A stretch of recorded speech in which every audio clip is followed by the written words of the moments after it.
SIR নজরদারিতে নিযুক্ত পর্যবেক্ষকদের বৈঠক। রাজ্যের মুখ্য নির্বাচনী আধিকারিকের বৈঠক।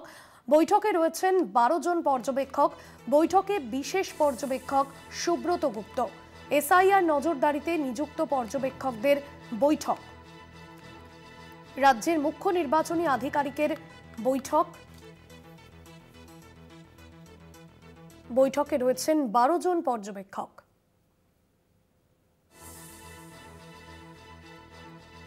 বৈঠকে রয়েছেন 12 জন পর্যবেক্ষক। বৈঠকে বিশেষ পর্যবেক্ষক সুব্রত গুপ্ত।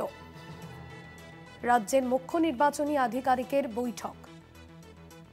এসআইআর নজরদারিতে নিযুক্ত পর্যবেক্ষকদের বৈঠক। রাজ্যের মুখ্য নির্বাচনী আধিকারিকের বৈঠক।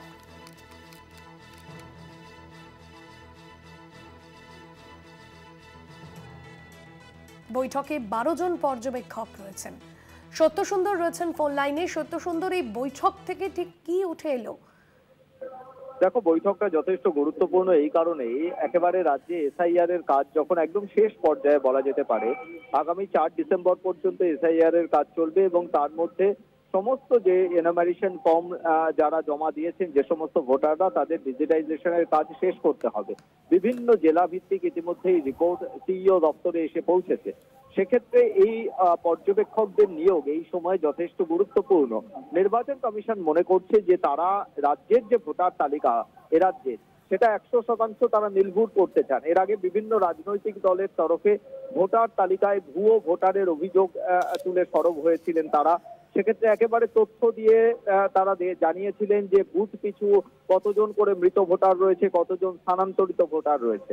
ফলে একেবারে ভুয়ো ভোটার মুক্ত ভোটার তালিকা যাতে করা যায়, সেই লক্ষ্যেই কিন্তু এই পর্যবেক্ষকদের নিয়োগ করা হয়েছে জাতীয় নির্বাচন কমিশনের তরফে। এবং একজন বিশেষ পর্যবেক্ষককে আনা হয়েছে এই কারণেই যে সামগ্রিকভাবে গোটা রাজ্যের যে ভোটার তালিকা, যে এসআইআর এর কাজ চলছে, তার উপর তিনি নজরদারি করবেন এবং প্রয়োজনে বিভিন্ন সময়ে তিনি জাতীয় নির্বাচন কমিশনে এই এসআইআর এর কাজের বিষয়ে রিপোর্ট পাঠাবেন।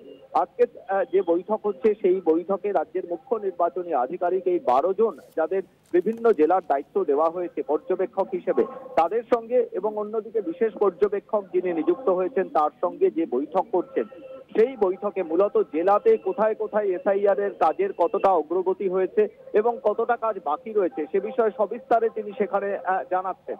শুধু তাই নয়, যেটা সূত্র মারফত আমরা জানতে পারছি যে জেলা ভিত্তিক কোথাও পর্যবেক্ষক মনে করেন তিনি গিয়ে ফিজিক্যালি সেখানে ভিজিট করবেন, বা ইয়ারোরা বিশেষ করে এই বিএলও অ্যাপের মাধ্যমে তারা যখন এই গোটা ডিজিটাইজেশনের কাজ শেষ করে ফেলবে, তখন কিন্তু ইয়ারোদের একটা বড় ভূমিকা রয়েছে। যে ড্রাফট রোলে, অর্থাৎ এই যে খসড়া ভোটার তালিকা আগামী 9 ডিসেম্বর প্রকাশ হতে চলেছে, তার আগে কিন্তু ফাইনাল লেভেল চেকিং, অর্থাৎ এই ভোটার বৈধ কিনা বা তার বৈধতা যাচাইয়ের ক্ষেত্রে যে তথ্যগুলো তিনি এনুমারেশন ফর্মে দিয়েছেন, সেই তথ্যগুলো যথার্থ কিনা সেটা কিন্তু ইয়ারও সেটা খতিয়ে দেখবেন।